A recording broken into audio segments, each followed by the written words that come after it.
Morning, everybody. My name is Marty Mascari. I'm with the North Central Texas Area Agency on Aging and the North Central Texas Aging and Disability Resource Center, or ADRC.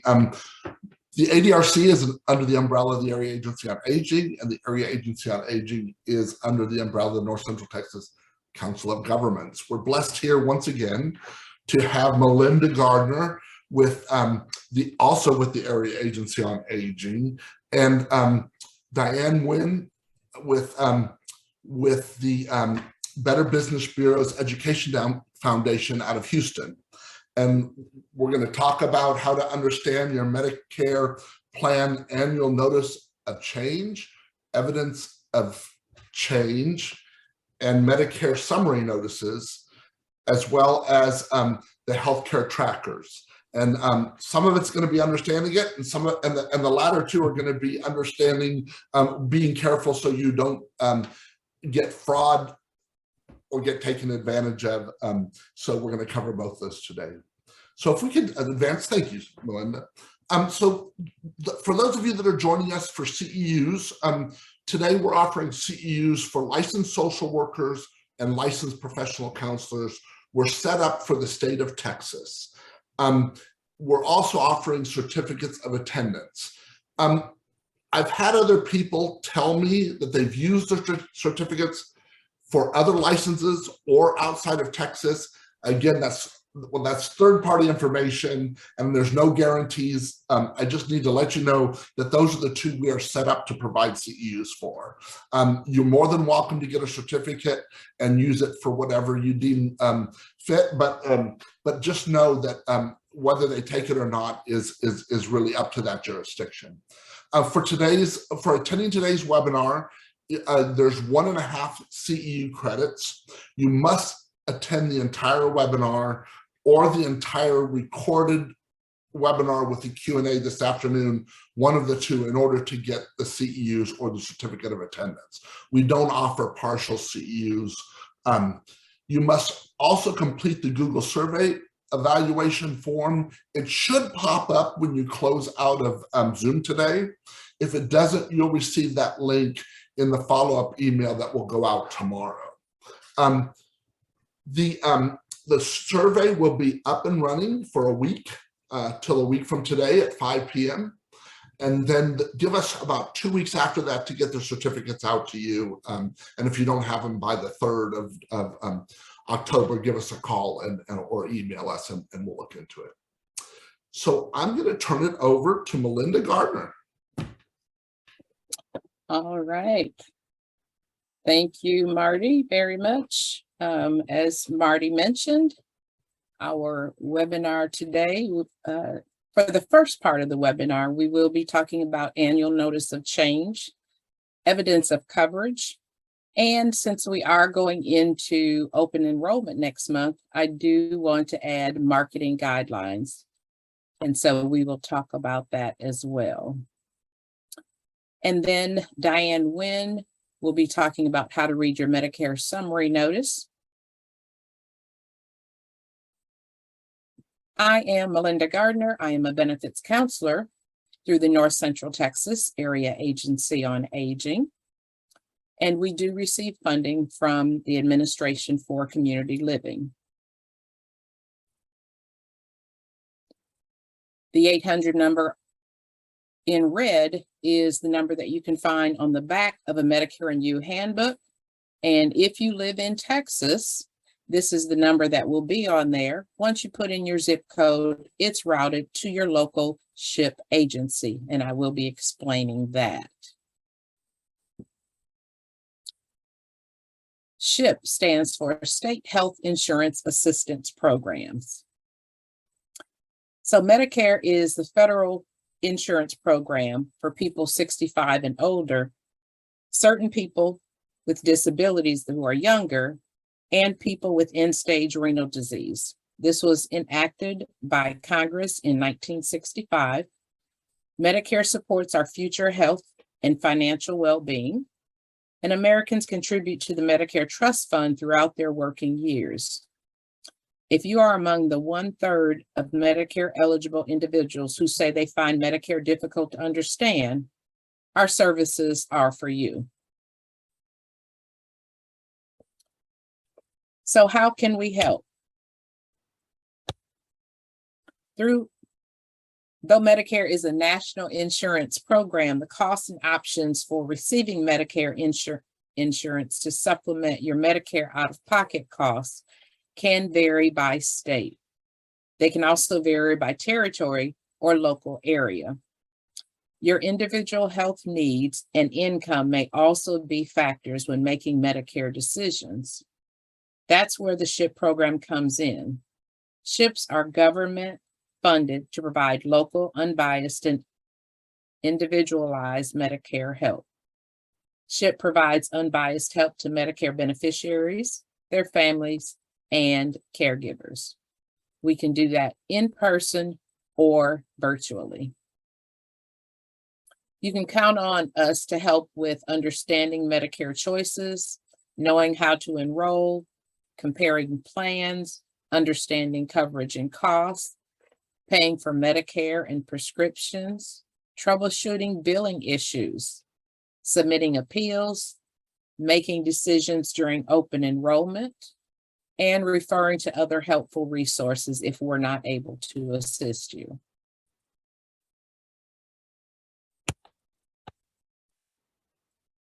So SHIP is a national program with offices across the country, but the support it provides is pretty much the same. Where you live, SHIP may go by a local name, so the names may be different. Now, here in Texas, there are 28 area agencies on aging that operate as a SHIP. There's also aging and disability resource centers. There could be community centers or libraries. Those are your local agencies that can provide assistance. We're also able to provide educational presentations, such as the one we're doing today about Medicare. So how do you find your local SHIP? This is the national number. If you are outside of Texas and you are not aware of the SHIP agency in your area, you can call this number and be able to find the SHIP, or you can go to shiphelp.org. SHIPs are federally funded, and as I mentioned before, established by Congress, and the work is funded by the U.S. Administration for Community Living at the U.S. Department of Health and Human Services. Our partners are the Texas Senior Medicare Patrol through the Better Business Bureau Education Foundation out of Houston, Texas, and you will hear more about that later on in this presentation.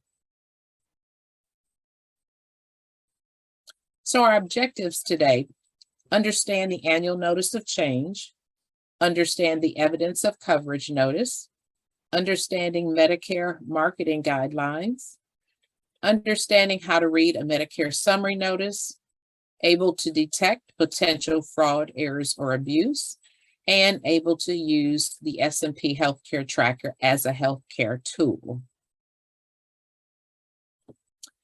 So to get started, as I mentioned before, Medicare is a federally funded program and is for people 65 and older, or some individuals who may have a disability as stated by Social Security and receive Social Security disability for 24 months, then they are eligible for Medicare.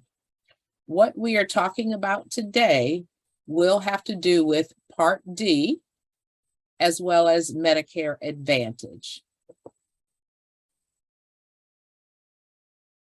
So the annual notice of change, also known as ANOC, is a notice you receive from your Medicare Advantage or Part C or your Medicare prescription drug Part D plan in late September. So you should be receiving that before open enrollment. If for some reason that is not received, then you should contact your plan. This notice gives a summary of any changes in the plan's costs and coverage that will take effect as of January 1st of the next year. There is a link included on this slide that you can go to, and that will take you to the Medicare.gov website where you can find out more information about that annual notice of change. But it is important, especially if you have a Medicare Advantage plan, that you review that notice to see if there is anything changing that may be something that will hinder your care or that may change your care.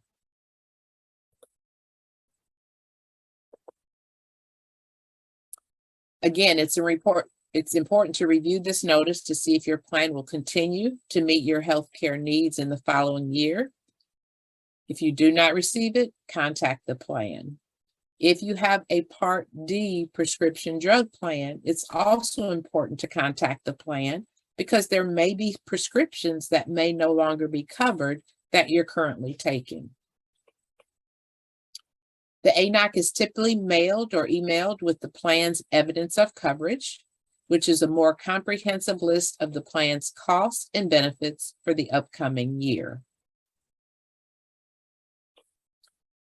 The evidence of coverage is a notice you receive from your Medicare Advantage or Part D plan in late September as well. It lists the plan's costs and benefits that will take effect as of January 1st. It's important to review this notice as well, because this could affect your healthcare needs for the next year. And again, it's typically mailed with the annual notice of change. And if you do not receive it, make sure and contact the plan. Now, these notices can be sent electronically. If you want a more detailed notice, then you contact the plan to let them know. Sometimes individuals get coverage through their employer. And so CMS allows employers to send Medicare Part D notices electronically, and has stated that employers who follow the general electronic disclosure rules set by the U.S. Department of Labor for other health plan information will be deemed to have met their Medicare Part D notice obligation. So if they're sending it electronically, they can do that, and that is fine. But if you prefer to have that sent to you by mail, then contact the plan directly. So who should get these Part D notices? They must be provided to all Medicare Part D eligible individuals who are covered under or who apply for the plan's prescription drug plan coverage. These Part D notices utilized to inform individuals about the plan's prescription drug coverage status for the next calendar year. So it will let you know if prescriptions are no longer covered. For instance, if you're taking a prescription and you have been taking a prescription for a while, it's possible that that prescription is no longer covered. They will note that on that evidence of coverage. You can also contact the plan to see if there is something that would be similar, or contact your doctor to see if there's something similar that you're able to take.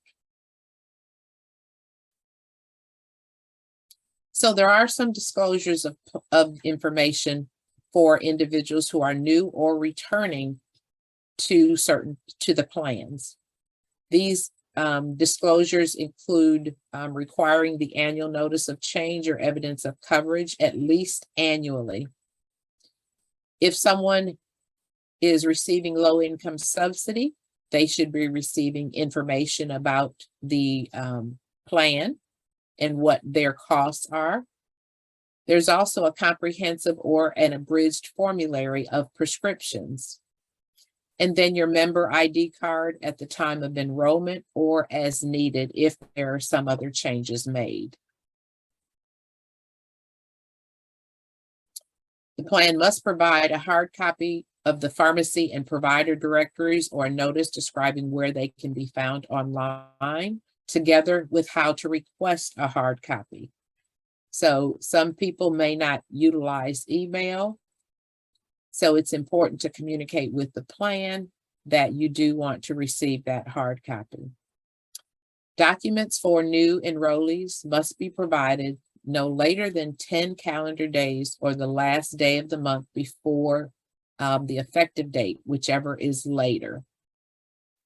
If you're not receiving your plan information, make sure and contact the plan. Now, I know, and I don't know if Diane will be able to talk about this later on, but there are booklets that have been created to help you understand when you enroll in a Medicare Advantage plan. You can write down the plan name, the person who you talk to enroll in the plan, and some other pertinent information. Because as we go into open enrollment, you may be seeing a lot of communication, maybe in the mail or through TV commercials that are talking about different plans. And those plans may be right for you or they may not, but it's important to do your homework and make sure that it is a plan that works for you. So that booklet provides additional information.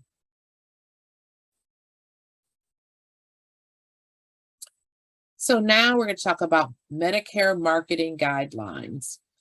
These marketing guidelines are set in place in order to protect the consumer.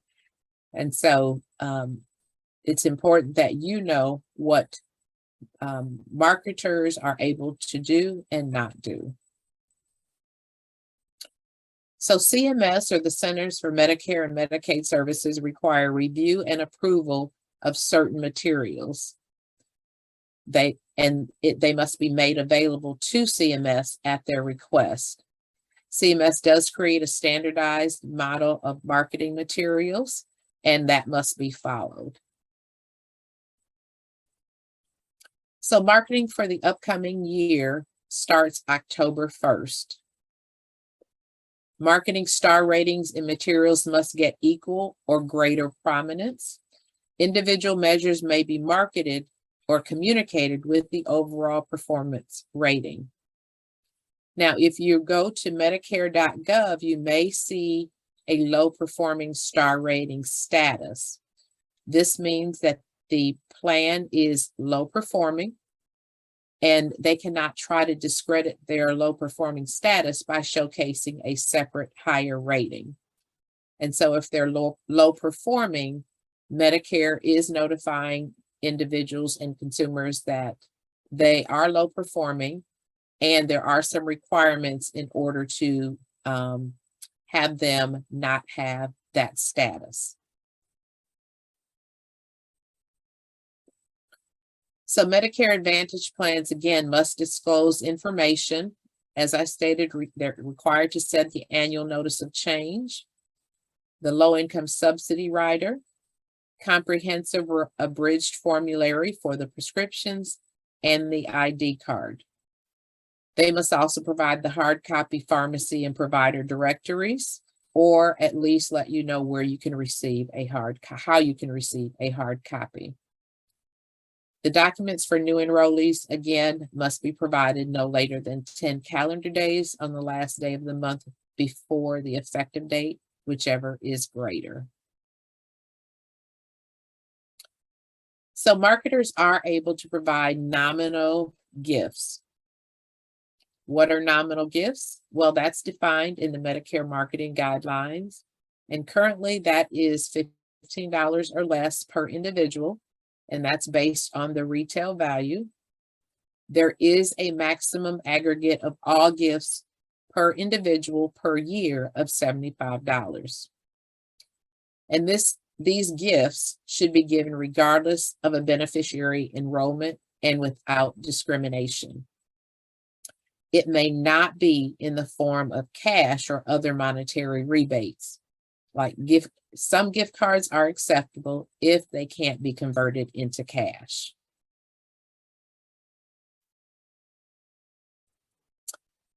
Now, marketing is, if it's unsolicited, it is not something that marketers can do. So it is prohibited. Electronic communications, unless there is express permission given. Door-to-door solicitation is not allowed. Calls, visits after attending a sales event, unless permission is given. So if there is a sales event or an educational event, and if someone wants additional information, they have to fill out a card letting that person know that they would like a follow-up. So if you're filling out that card, you're giving permission for them to follow up. And soliciting cannot be done in common areas such as parking lots, hallways, or sidewalks, grocery stores.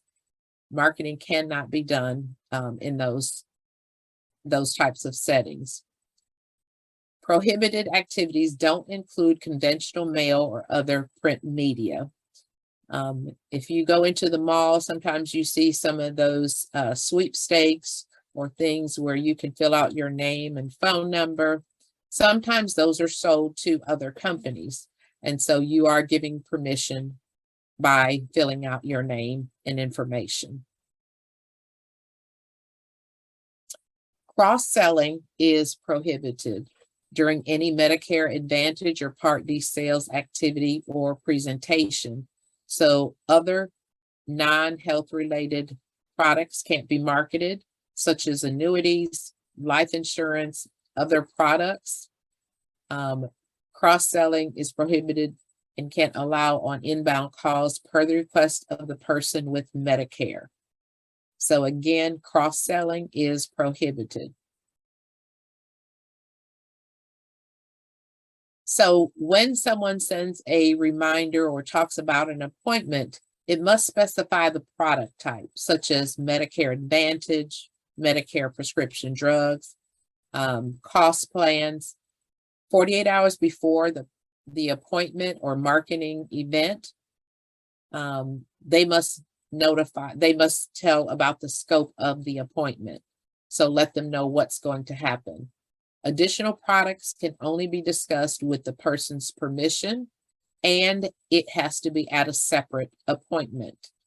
So if they're coming to talk about an Advantage plan, they can't talk about annuities or life insurance unless another appointment is made and the individual agrees to that.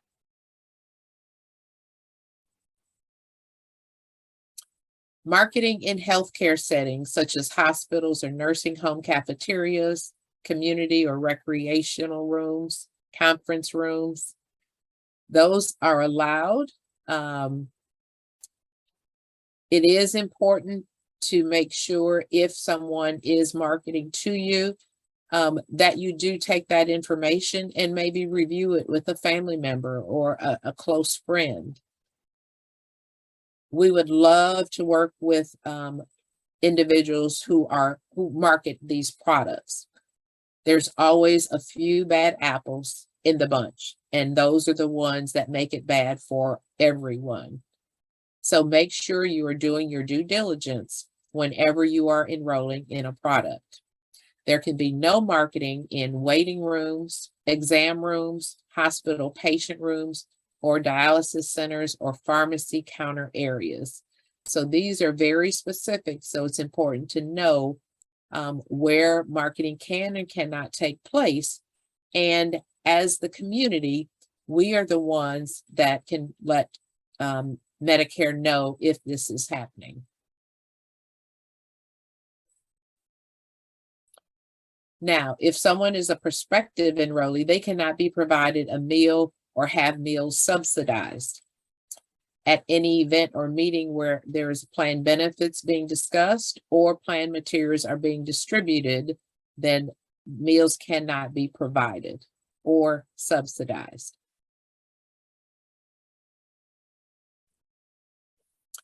Educational events for prospective members. No marketing activities at educational events. Plans may distribute Medicare or health educational materials. They can distribute their business cards, and they can distribute material, but it cannot contain marketing information.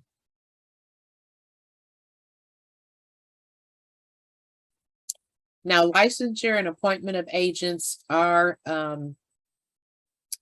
most agents do have to be licensed. Medicare Advantage and prescription drug plan organizations must comply with state licensure laws, and that does apply to all agents and brokers, and they must be appointed by the plan if that's required by the state. So all states do not require that they be appointed by the plan. Texas does require that. Now, if there are any agents or brokers who are terminated, the organization must report that termination to the state per the state law and the CMS account manager.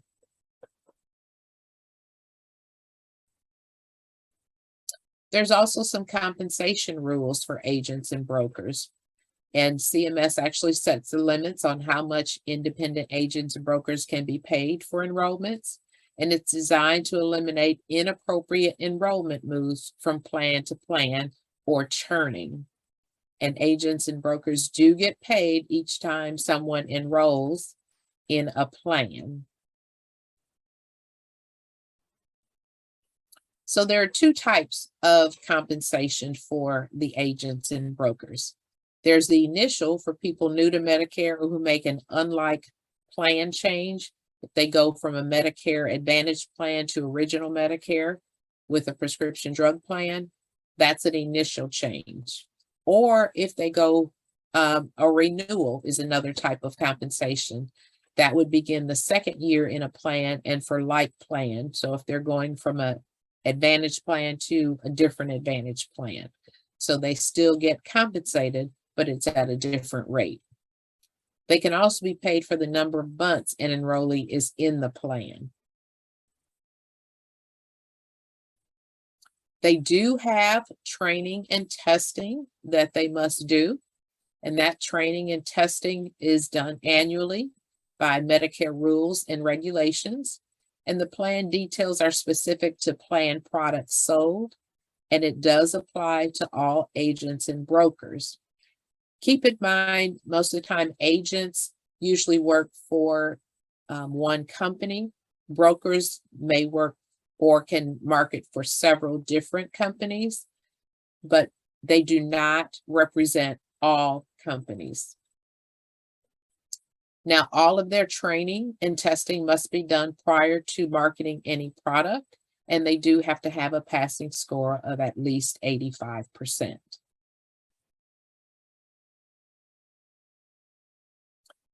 Here is a quick fact sheet of the do's and don'ts, the prohibited and the appropriate behavior for marketers, agents, and brokers. If you would like this sent to you, we can definitely send this to you. I can put this in the chat so that you can have that for future use or for sharing with others, because it is important that everyone understands what is prohibited and what is appropriate, because we do not want anyone taken advantage of. Again, just a few bad actors spoil the whole bunch.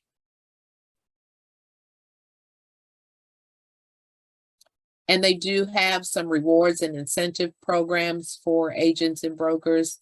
This applies to Advantage plans only, and it focuses on participation in activities that promote improved health, prevention of injuries and illness, and efficient use of healthcare resources.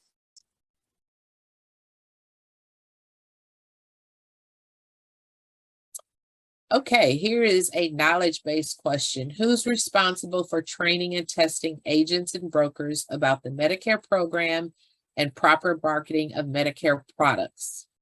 If you would go ahead and put that in the chat, I'll give you a few seconds to do that, and we'll see who all was listening.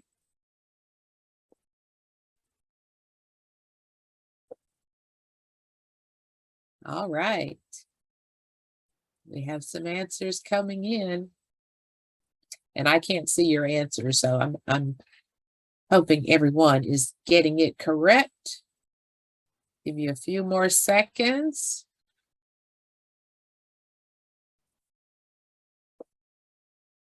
All right, thank you to those who participated. The Medicare health and drug plans are responsible for training and testing of their agents. And keep in mind that sometimes the agents and brokers may not be totally aware of the full practice of the plan.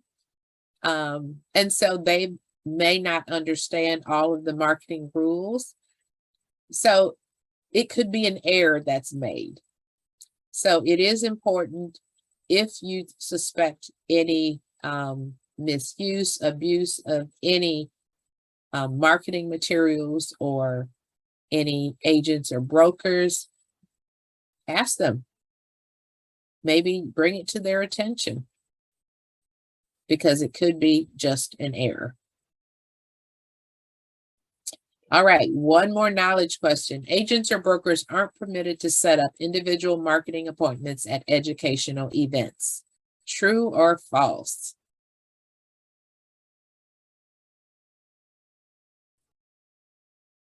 All right, I see a few answers. I see the numbers going up, but I can't actually see the answers. So thank you for participating. All right.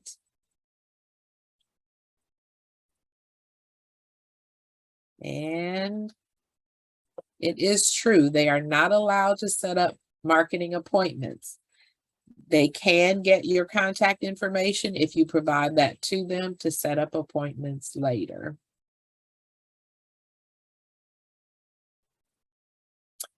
Here are some resources that are available to you.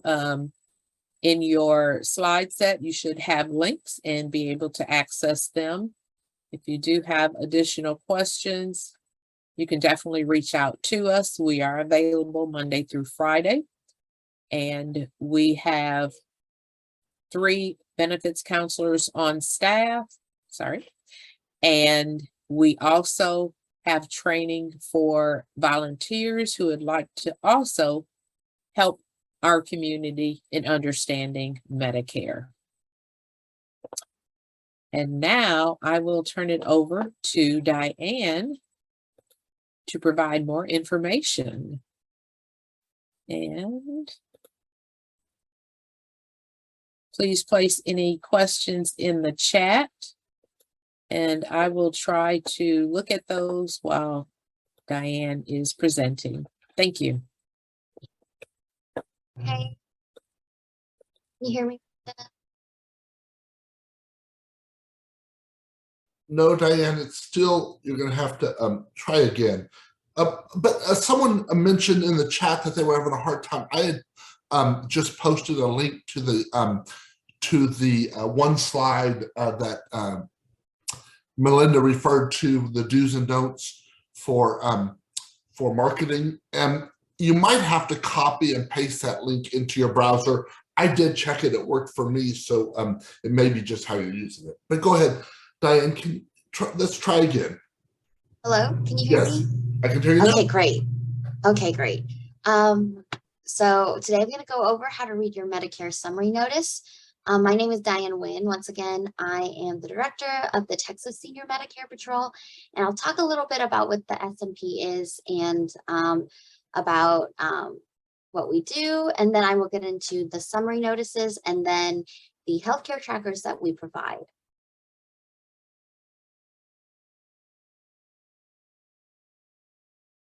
Okay, so the Senior Medicare Patrol is a federally funded program. There's one in every state and 4 territories. So if you're not from Texas, there's an SMP in your state or territory as well, including Washington, D.C. We recruit and train volunteers and professionals about Medicare fraud and abuse. I'll get into a little bit about the volunteers later, but we do volunteers. They do what I do today. So they go out and talk about Medicare fraud and how to prevent it. And we also report intentional fraud and abuse to the proper places. So we have a hotline in our office. We are located in Houston, the Better Business Bureau. Even though we are located in the Better Business Bureau of Houston, we cover the entire state. We just have the federal grant for it. And we have the hotline number, which I will show at the end. And you can call the number if you suspect any kind of fraud, error, or abuse. Most of it is through your Medicare summary notice, which is why I am going to go through how to read those and the healthcare tracker and how to use that as well. But, you know, if you suspect any fraud at a healthcare provider, or you see something, or you get something in the mail like a brace or a kit or a genetic testing kit that you know you shouldn't have received and they charge Medicare, that is something that is also handled, that we can handle through our office as well. And the reason I tell people to call our office, because there's so many places you can report Medicare fraud, we kind of do it all for you. We'll call the Office of Inspector General, the Texas Attorney General, Medicare, wherever it needs to go depending on the case. Because it can get overwhelming trying to figure out where to report things. But if you just send it to us, we can report it to all the places that it needs to go. Our mission is to empower and assist Medicare beneficiaries, their families, and caregivers to prevent, detect, and report healthcare fraud, errors, and abuse through outreach, counseling, and education. Well, that's kind of a mouthful, but the biggest thing is to remember is to prevent, detect, and report Medicare fraud. Why are we here? Medicare actually loses billions of dollars each year due to fraud, errors, and abuse. Estimated on average, we lose $60 billion a year, and approximately $250,000 or 250,000 beneficiaries are listed as having had their medical identity compromised through stolen or misused Medicare numbers. And why do we care about this? You know, sometimes we think, you know, Medicare is losing money. It's just the government that may be losing the money, but this is a tax, you know, this is through our taxes. So really we're all losing money, and this can affect Medicare in the future. And it can even affect beneficiaries now, you know. Their premiums can go up, and Medicare or medical identity theft is a really big issue. You don't want your Medicare number to be used by other people. That can affect your health outcomes. It can affect having things incorrect on your medical records. It can make your premiums go up, your things will cost more. It can really affect you. So it's really important that we make sure that our Medicare numbers aren't compromised. We can't stop Medicare fraud. And I mentioned this earlier: prevent, detect, report. Prevention is knowing what scams to look out for, not answering calls from unknown numbers. That is the biggest thing that I like to tell my beneficiaries is, if you don't know a number, don't answer it. Scammers, I think, have gotten really out of hand nowadays. And even on my office phone, I get at least 4 to 5 scam calls a day. That's just being in the office. Never let someone you don't know into your home, and keeping your Medicare number secure. That means not telling anyone your number that doesn't need to know. So don't tell anyone your Medicare number that just calls you out of the blue saying they're Medicare, because Medicare will never call you. Only give your Medicare number when you're seeking out a service. For example, when you go to the doctor, you may need your Medicare number. Or if you're calling the Area Agency on Aging looking for a service, they probably need your number too. So how I like to distinguish when to give out your number is, if you are seeking a service, you can give out your number. But if you are, if someone is asking you out of the blue for your number, don't give it away. And then detection. Track your healthcare visits for services received. Cross-checking with your Medicare summary notices. Review your Medicare summary notices often, which I will get into, and then report. If there is any suspicion, if something doesn't seem right, report it. Call your healthcare provider, your insurance provider, and us, the local SMP. Today, we're going to get into detection. We're going to go through how to read your Medicare summary notice, make sure you're able to detect potential fraud, errors, or abuse, and then we'll get into the healthcare trackers and how to use those alongside your MSNs or EOBs. This is an example of what a Medicare summary notice looks like, and this one just happens to be Part B, but I'm going to break down the pieces of this because I think if you get this in the mail for the first time, it can be a little overwhelming because it just, there's a lot of words on the paper and who knows what's important, right? So the first part is the top. The top of the page has the official Department of Health and Human Services logo and the title of your Medicare summary notice for what Medicare plan you are enrolled in. This one says Part B. If the Medicare summary notice is for Part A, it will say Part A. Next, check your notice for your name section. Ensure it has the last 4 digits of your Medicare number. This section also tells you the dates that this notice covers. So make sure when you're looking at the dates, it matches what you got during that period.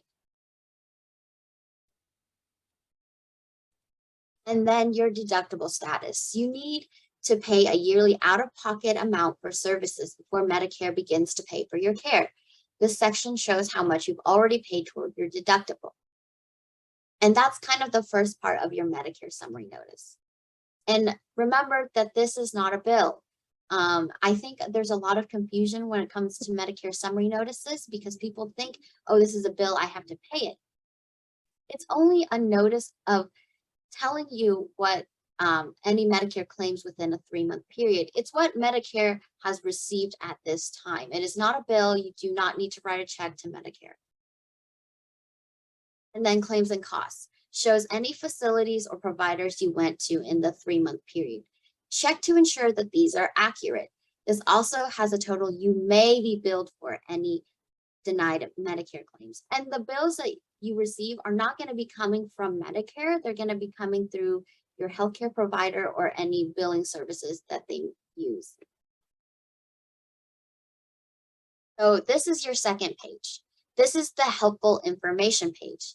It includes information on how to check your Medicare summary notices, how to report Medicare fraud, and find answers to your Medicare questions. It also contains important alerts and messages from Medicare and information about preventative services. And 3, this is actually your claims. So this section details each Medicare claim showed on page 1. So definition of columns. So services approved, that first column right here is going to tell you, did Medicare actually cover this service? Yes or no. Amount provider charge. This is the fee charged by the provider for this service. And then amount Medicare paid. This is the amount Medicare paid the provider for the service. Typically, it's 80% of the Medicare approved amount.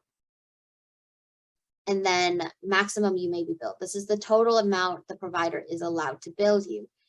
If you have supplement insurance, it may pay all or some of this amount. And continued, your claims.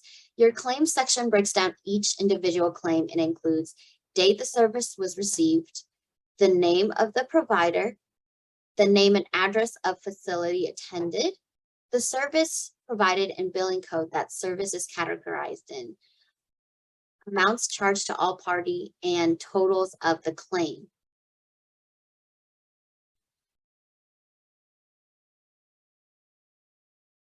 And then the final page, how to handle denied claims or file an appeal. If for any reason your Medicare claim is denied, this page provides you with important information on how to move forward. And this is kind of the first step in any kind of situation. If you see anything on your Medicare summary notice that you think doesn't need to be there or is incorrect, I would recommend first filing an appeal. So first is get more details, find out your options, what to do about your denied claims. And if you decide to appeal, you have 120 days to appeal your claims. The date listed in the box is when your appeal must be received by CMS, which is right here. You can also call Medicare at 1-800-MEDICARE for help to do this. And then you must file an appeal in writing. Follow the step-by-step directions when filling out the form. They also have a form online, but you do need your Medicare summary notice for the address to file the claim, which is going to be on here. and not necessarily on the form that's online. How do I check that my dates, providers, and facilities are correct? So you want to check that, the dates on here that the providers with claims this period. Document, document, document. That is how you're going to make sure that all your information is correct. So first you want to write down all visits you have with providers, including the date, the time, or you don't need the time, the date, the name, and what services were provided. With information, you can cross-reference with your Medicare summary notice to ensure that the information is accurate. And what we do here at the Senior Medicare Patrol is we don't just go out and tell you, about all the fraud that's happening. We also have tools in our office that we can mail to you to help you keep track of these Medicare summary notices. And what we call it is our SMP healthcare tracker. Cover it looks like we have it says my healthcare tracker, and if you want one, please email me, call our hotline, call my number personally. We will mail it to you. It doesn't cost you anything. And I never like to say that a service is necessarily free, because that's what a lot of scammers say. They say it's free, paid for by Medicare. It's not free, but it's paid for by tax dollars. So we won't personally charge you for getting these. You just have to email me or call me to get one. And if you aren't in Texas, you can call your local SMP. They will provide you with the exact same thing, except it has their state number on it or their number for their SMP. If you would like one, please email me or call me, and I'll provide my information at the end. So what the healthcare tracker is, it's a tool to keep track of the medical services you receive, even though it is geared towards older adults that are on Medicare or anyone on Medicare. Honestly, this can help anybody, because most people, or not most people, but people that are going to the doctor, this will help them to keep track of their insurance. So it's a personal journal used to document medical services that you have provided. Keeping record of your medical visits allow you to easily reference against your MSNs and EOBs. This helps you protect against fraud, as you'll be able to identify any services never received or providers you didn't visit. And of course, I always tell people, even if you don't use the healthcare tracker, please document when you go to the doctor, what services you receive. But this just makes it easier. You don't have to just, make your own journal. You can just write in this one. Looks like on the inside. It has use this personal journal each time you receive medical services, equipment, or tests. Kind of anything healthcare related, put it in the journal, put the date, the name of the provider, the service, and the amount you'll charge. Use the notes sections for any additional information, such as prescription or the date of your next appointment. Basically, anything that you think you want to document, put it in here. Here's the date, provider name, reason for visit, what you received, the time of your visit, in the notes. Because providers, that aren't as honest can also, charge maybe for more than you actually received. And that is something that you also want to document. Medicare summary notice. Compare your Medicare summary notice to your My Healthcare Journal.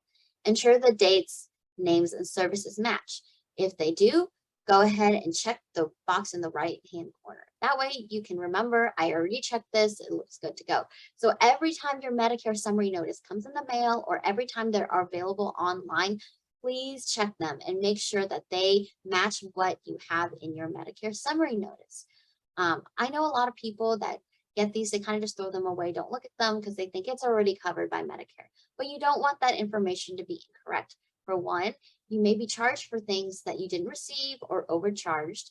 Two, it'll be incorrect and your doctor may have incorrect medical information, especially if someone stole your Medicare number and is using healthcare services in your name. That can really affect your affect the services you received and health outcomes.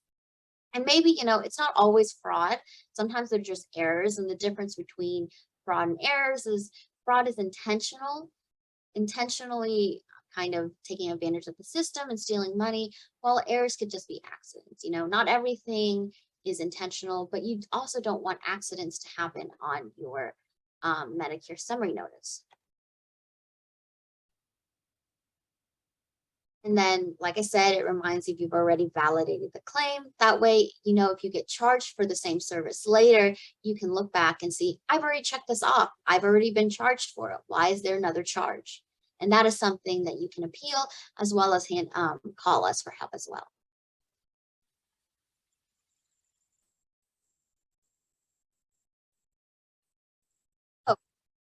Actually suspect fraud, error, abuse. Let's say you look on your Medicare summary notice and you think, oh no, this is wrong. Call your healthcare provider, you know, make them explain, why is this on here twice? Why is this on here at all? Contact your insurance provider. Like I said, human error exists. See if there's been a mistake, you can file an appeal. You can also call us at the Senior Medicare Patrol. We can actually do things on your behalf as well. If we see that there might have been some fraud, we can send it off to the OIG, the Office of Inspector General, Medicare, and the Texas Attorney General, and whoever else. We've sent stuff to the FBI. It really depends on the severity of your case. And I just want to make sure that we are not investigators in the office. We don't actually investigate anything. We can't make any determination. We just collect the information and send it off, which is why we would need your help in doing so. We need the Medicare summary notice. We need any documentation you have, and then we send it off to the actual investigators. Speaking of speaking of SMP, we do need volunteers to help do what I do today. We need volunteers to go out, talk to the community, and because we cover the whole state of Texas, we need volunteers everywhere in Texas. I'm only located in Houston. I can only travel so much throughout the year. Same with my team.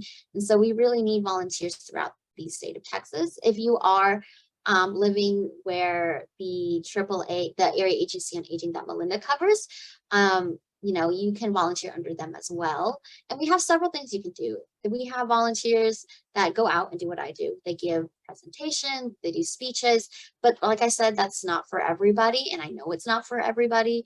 We also have people that just distribute our information. We have tons of handouts that we give out to the community, like our healthcare trackers and other materials. We have people that just staff health fairs. Those are super fun to do because, you know, you get to interact with your community and give out our information. And then we do have volunteers that just stuff the bags for us that go out to these places. So please contact me if you're interested, or, you know, contact Melinda's group as well if you live in that area, because I'm sure, you know, we always need help. This is our volunteer coordinator as well. So if you do want to volunteer, please contact her in the state of Texas. And if you do contact her and you are, you know, in Melinda's area, we can send her the information as well. And her name is Dorian Dotson, and she's our coordinator. So this is the information for SMP, the hotlines there. Angel, which she's our outreach specialist, she made this presentation, so her information's on there, but I'll also put my information in the chat box as well. Our hotline number is 888-341-6187, 888-341-6187.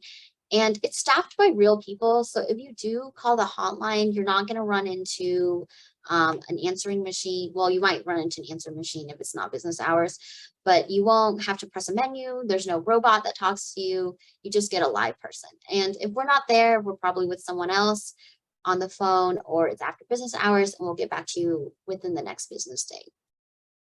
And I'll put my information in the chat box as well. My phone number.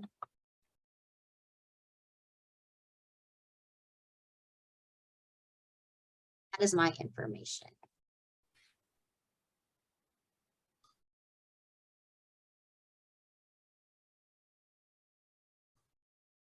That's the end of my presentation when it comes to this portion. I think I saw one in the chat box. Any suggestions on how to keep track of my mom's services? She is in a nursing home, so lots of people see her that I may not be aware.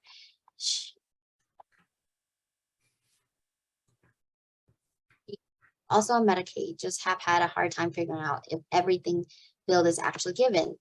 it looks reasonable to me, but is there more I could do? She also has Alzheimer's, so she cannot help with any info. So when it comes to nursing homes, because we're not actually in them, I would just check your Medicare summary notices. If it looks reasonable, it should be okay. Because I think it's very obvious, because what I've seen in my office, it's very obvious if a nursing home is doing things that are not appropriate. I've had cases where they actually have billed for therapy more days than there is in a month. Nobody is going to therapy 32 days in a month. There's only 30 to 31 days. So if it seems reasonable, it should be fine. I think the Alzheimer's has resources that you could also check out as well that can help. They also have a hotline. But I think when it comes to that, I think you should, if the Medicare summary notice looks reasonable, it should be okay. Melinda, did you see Yeah. the question for you? There's a question for you too. Yes. I would also suggest maybe talking with the ombudsman in the nursing facility. They may be able to help if you do have questions in reference to the care that your mother's receiving. They may not know exactly what therapies or what services she's receiving, but they may be able to answer some of your questions as well in reference to her care. Okay. Peggy, we've done some Medicaid presentations, but let me get with some people and see if we might do one on Medicaid fraud.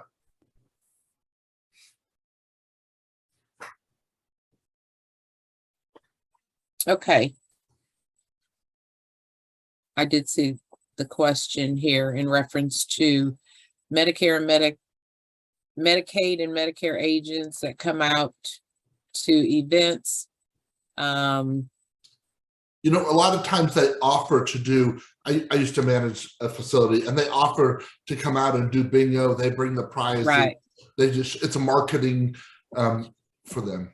Right. And they get familiar with the residents and, befriend the residents.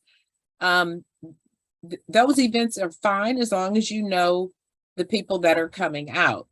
What we have started doing recently and we're starting to do, because we haven't done it yet, but starting next month, we have a couple sessions set up where we are going to a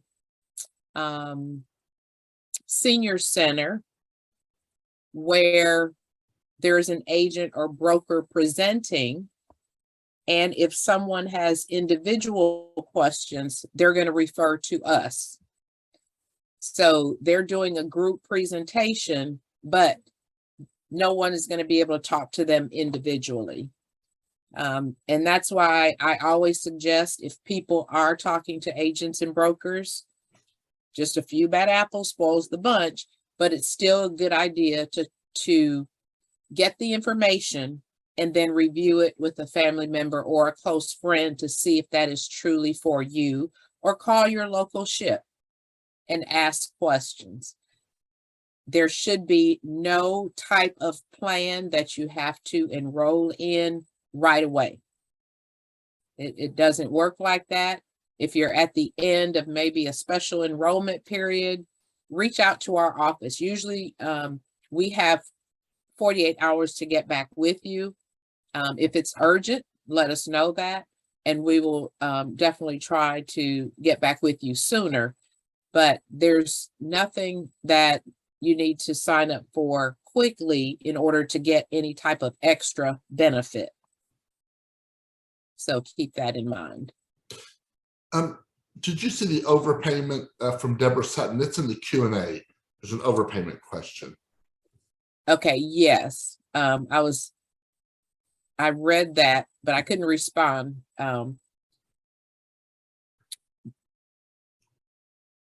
It says that you're disqualified from Medicare.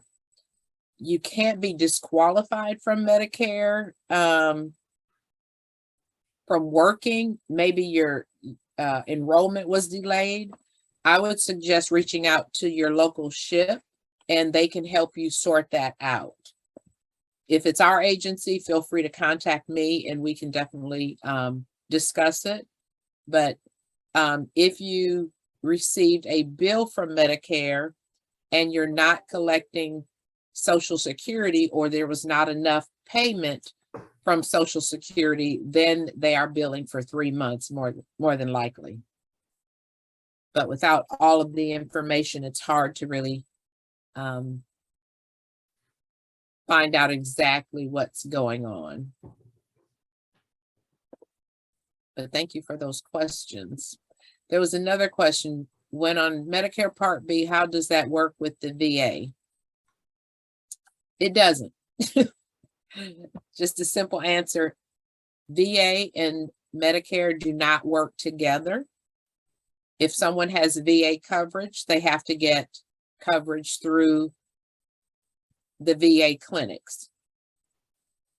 If it's an emergency, depending on the type of coverage they have through VA, VA may pay for that emergency or part of that emergency, but Medicare Part B may also pay for doctor services for that emergency. It really depends of the type of coverage that a person has, but the two plans do not work together for doctor visits or testing or x-rays, things like that.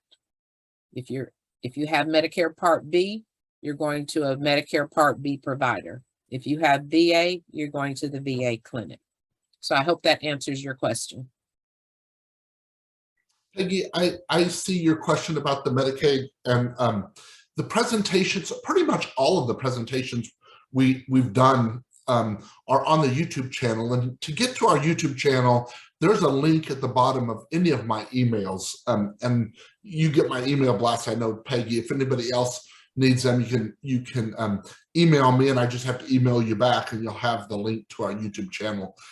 Right now, it's just a list of presentations. They're pretty much in date order. We're getting ready to catalog those. It may be a month or two before we get them cataloged into topics, but those are all available on our YouTube channel. Right, and also Medicaid has different programs, and so there may be a Medicaid program that we haven't talked about. So if you want to give us a little bit more information, we can try to make sure and provide you with either the link to the recording or to schedule something in the future on the Medicaid program that you're referring to. And we've done some other ones with some other presenters. Right, so right. Yeah. Mm-hmm. Another question, how can you cancel Part B? You can cancel Part B by contacting Social Security. However, if a person doesn't have any other insurance, I would question canceling Part B, because picking it back up, there could be a penalty.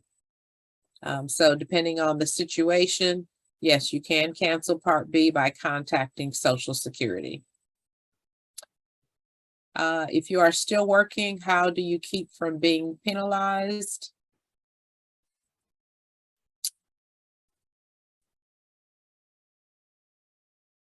Okay, I'm sorry. Okay, going back to canceling Part B.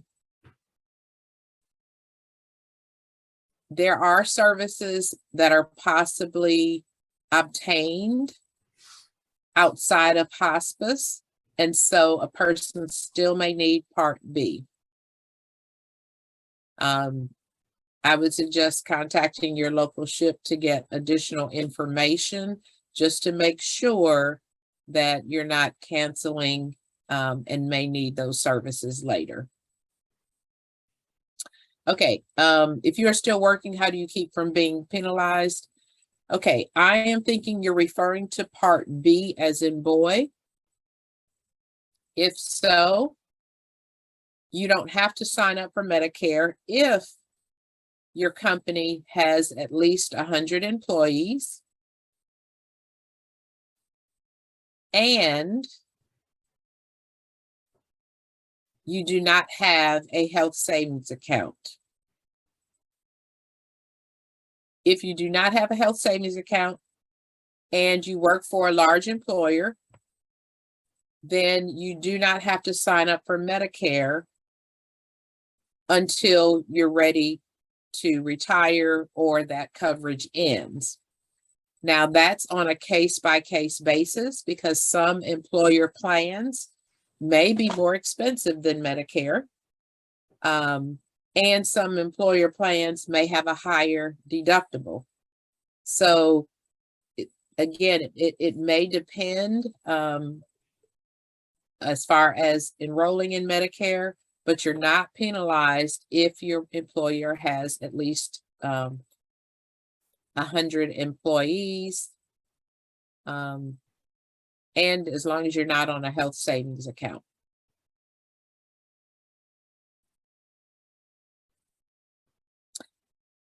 Okay, someone in Kansas is wanting a presentation. I would say check on the back of your Medicare and You handbook and call that state number for Kansas, and you will be directed to your local SHIP agency, and they should be able to provide you with information, not only for Medicare, but also about their senior Medicare patrol, because there is one in every state. If you do not have a Medicare and You handbook, you can go to shiphelp.org. That's SHIP, S-H-I-P as in Peter, help, H-E-L-P as in Peter.org, and look for your state, and it will direct you to your SHIP agency. And then we have another question.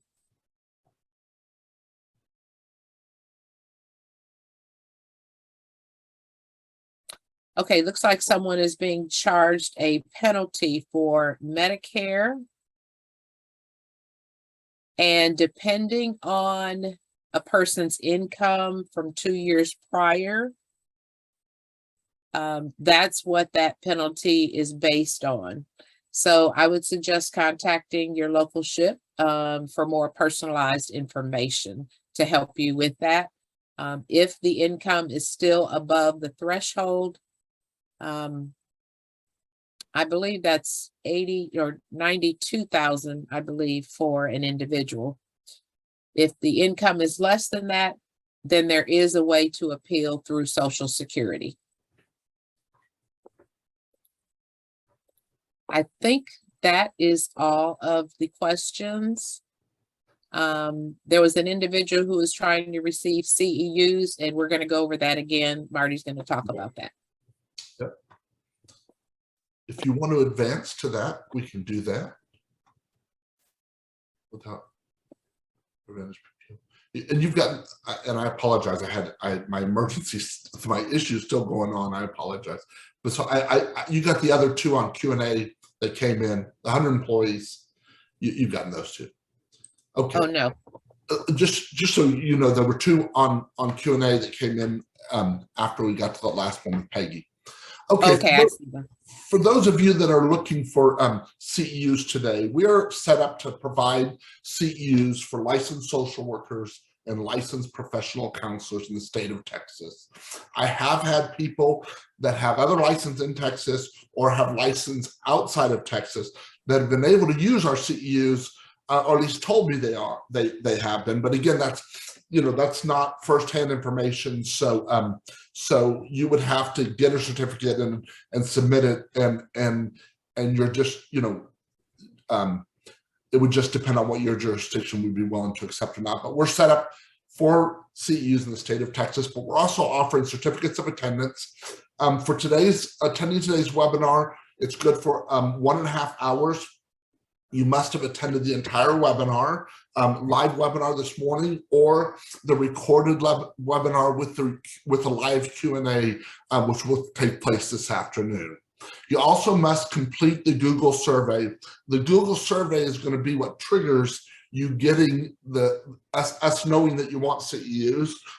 because there's a question and they're asking you that. So you have to, and that's one of the requirements for being a CEU provider. We have to have a survey from all the people that are asking for CEUs. It should pop up as you close out of Zoom this morning, but if it doesn't, I realize companies have pop-up blockers, and some of your personal computers have pop-up blockers, and that's not uncommon, although most people have been able to access them. You will get the survey, a link to it in the follow-up email that we send out, that will go out tomorrow. You will also get in that follow-up email a link to the presenter slides for today, if you haven't already gotten those, and the link to the handout that I put in the Q&A, I'm sorry, in the chat earlier that Melinda had referred to in her presentation. The Google survey will be good for 1 week. So you must complete it by 5 p.m. Central Time next Monday. And the certificates, if you could, please give us 2 weeks after that to get the certificates out to you. And if you don't get them by the 3rd of October, feel free to email me. There are things that happen. There's glitches in sometimes in the process of how we do it. We've tried to work those all out, but every once in a while there's an outlier. So that's all I have. Did you find something else, Melinda? Yes, thank you, Larry, very much for correcting me. The 100 employees is for disabled workers. So it's 20 employees if somebody is 65 and older, that they have to have 20 employees where they do not have to sign up for Medicare, and so they won't be penalized if they are still working. So I get those confused all the time. If someone is still working at 65 or older, the employer has to have at least 20 employees, and the individual cannot be part of a health savings account in order to enroll in Medicare later and not be penalized. If they have a health savings account, they may be penalized, and so it's important to talk to the administrator or contact your SHIP agency to understand what you need to do. So thank you very much for that. Yeah, I think you did that. Also, that was hard for me to get out of your SHIP person is going to be important. Confusing. Yes, it can be. Yeah. And then there was another question about someone was enrolled in a Medicare Advantage plan without their consent. Yes, you should be able to go back to original plan if you can show that you were enrolled in that plan without your consent. Again, contact your SHIP agency for assistance.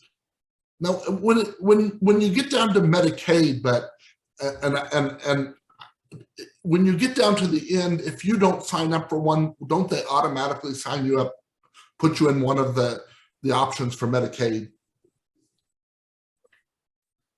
That's a broad question. Okay. Okay. Because there are so many different Medicaid programs. There's long-term care Medicaid, where if you do not have a plan, you are put into a managed care organization. So you have to have one of 2 managed care organizations to have Medicaid. Then there is the Medicare savings programs, which uses Medicaid dollars. If you qualify for the program that pays deductibles and co-pays along with the premium, then you get an additional insurance card, but they don't enroll you. Yeah, you would have to do that yourself. Right. Yeah. But the prescription drug plan, if you get the low income subsidy, then you could be automatically enrolled in a plan so that you're able to get that discount. Okay. So like I said, there's so many different programs, and so I don't want to give the wrong information. I'm glad you corrected that. I was talking about the MCOs, if you don't, for the managed care organization, if you didn't sign up by the deadline, but I'm glad you corrected that, because there are different pieces to that. That's great. That's very, very good. Right. Yes. Yes. Well, if there's nothing else, we certainly appreciate you all joining us. Melinda, thank you so very much. Diane, thank you so very much. You guys, we're going to be redoing this afternoon at 3 o'clock. We will be doing, it will be a recorded webinar, but we will have them here to answer questions live in case there are different questions that are asked during that one. If you have other people you'd like to see this, you're more than welcome to have them register between now and about 2:30, and they'll be set up to be on the 3 o'clock. It will also be recorded and be up on our YouTube channel as well. And then, okay, great. And then look forward to us for next month's Medicare Monday. The fall open enrollment changes, changing your Part D plan, and open enrollment scams Part 1. Diane, thank you. Melinda, thank you. Thank you, Marty. Thank you all. Have a great day. Thank you all. Have a wonderful day. Bye-bye.